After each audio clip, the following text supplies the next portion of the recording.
Welcome to Fascinating Frontiers, episode 133. Today is July 16th, 2026. Let's look at what's new across the frontiers of space and science. Astronomers have directly imaged a third giant planet in the Beta Pictoris system by spotting its carbon monoxide signature with JWST. JWST captured the new world designated Beta Pic D, while observers were studying the atmosphere of the known planet Beta Pic B. An unexpected blob appeared with the clear spectral signature of carbon monoxide. Its motion, location, and alignment with the star's debris disk confirmed it as a bound planet rather than a background object. Researchers will now use additional Webb data to refine the object's temperature, atmospheric makeup, and orbital parameters. The bright debris disk had previously scattered light and hidden such companions from earlier telescopes. Follow-up observations are already scheduled to tighten the orbit solution.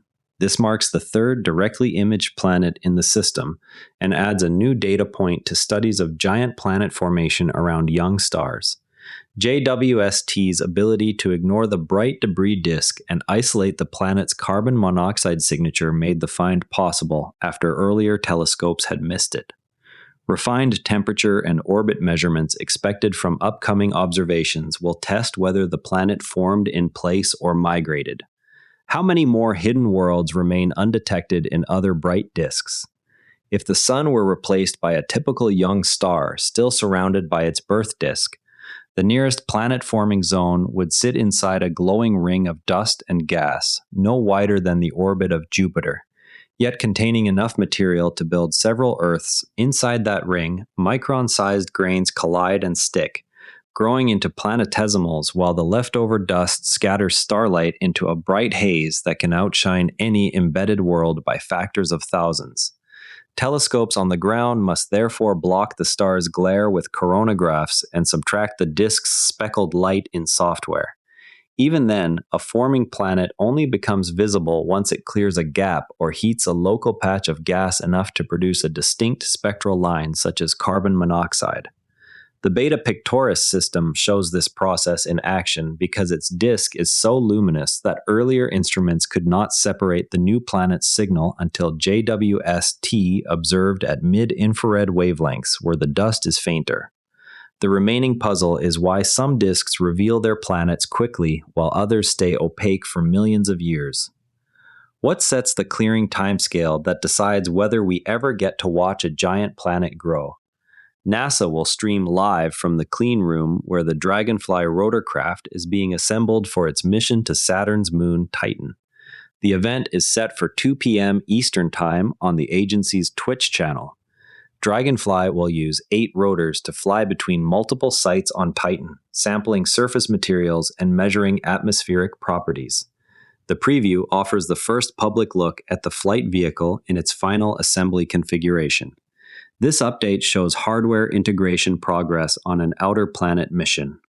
The Flex fluorescence mapper and Copernicus Sentinel-3C ocean and land satellite have arrived at Europe's spaceport ahead of a September launch on Vega C. Teams will spend the coming weeks performing inspections and integrating the spacecraft with their rocket. Both missions will deliver new Earth observation data once in orbit. The satellites represent complementary capabilities, with Flex focused on vegetation fluorescence and Sentinel-3C extending ocean and land monitoring records. After more than a decade of targeted searches, astronomers recorded the dimmest planet ever directly imaged from the ground. The object appeared as a faint moving spot in repeated high-contrast observations. Its extreme faintness required long integration times and advanced adaptive optics techniques to separate it from the host star's glare. Further measurements will determine its mass and orbital distance. Scots astronomers contributed to the discovery of this faint exoplanet in a distant system. A new study shows that current ground-based methods cannot yet determine how fast supermassive black holes are rotating.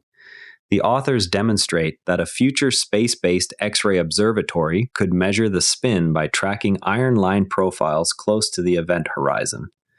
The work highlights the need for stable, high-resolution spectroscopy above the atmosphere, Determining spin rates is described as key to understanding how black holes affect their immediate vicinity and the galaxies that surround them. SpaceX plans a suborbital Starship Super Heavy flight that will deploy the initial Starlink V3 satellites while testing hardware upgrades aimed at full reusability. Liftoff from Starbase, Texas is targeted inside a 90-minute window opening at 5:45 p.m. Central Daylight Time. The mission will provide an early look at the larger, higher-capacity Starlink design.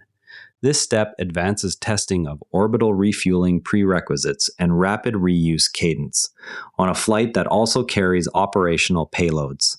A Falcon 9 will carry 21 satellites for the Space Development Agency's Tranche 1 transporter layer from Vandenberg Space Force Base. The satellites form the third operational batch supporting the proliferated warfighter space architecture. Launch is scheduled for 1:32 p.m. Pacific Daylight Time. The mission continues the commercial spaceflight emphasis on constellation deployment cadence and cost reduction. New models show that galactic spiral arms and central bars act as efficient pumps that move gas inward, fueling the high star formation rates observed during cosmic noon.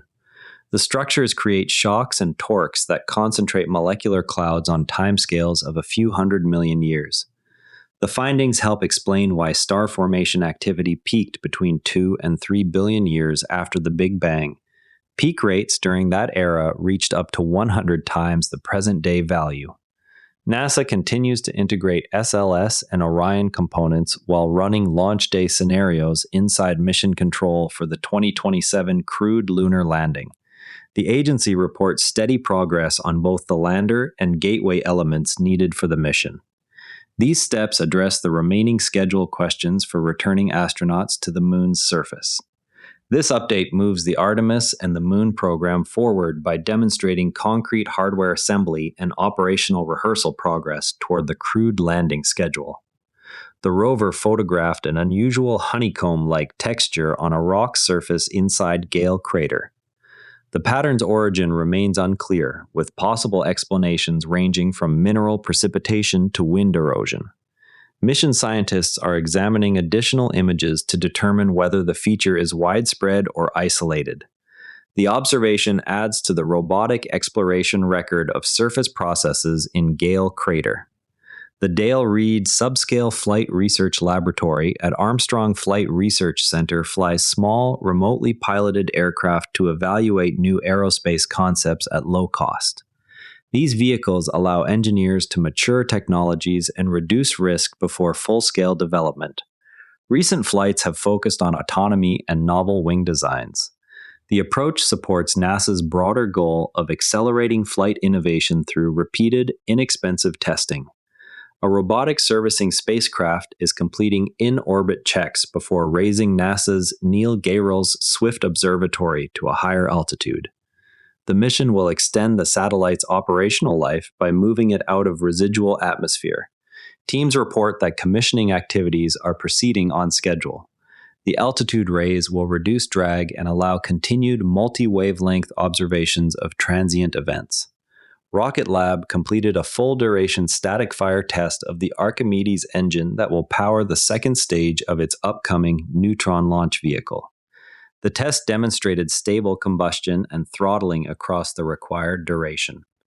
Data from the firing will support final design validation for the medium-lift rocket.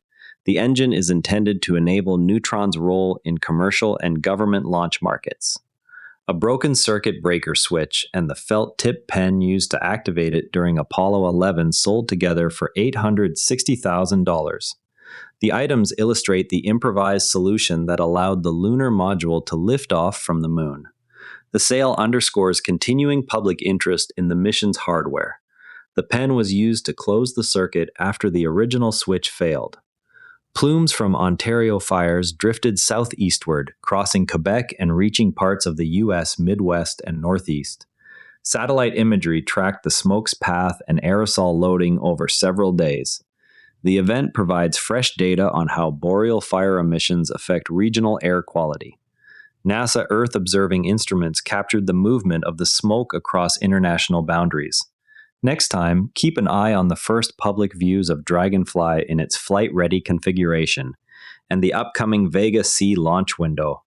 That covers today's space and science news. Share this with a fellow space enthusiast if you found it interesting.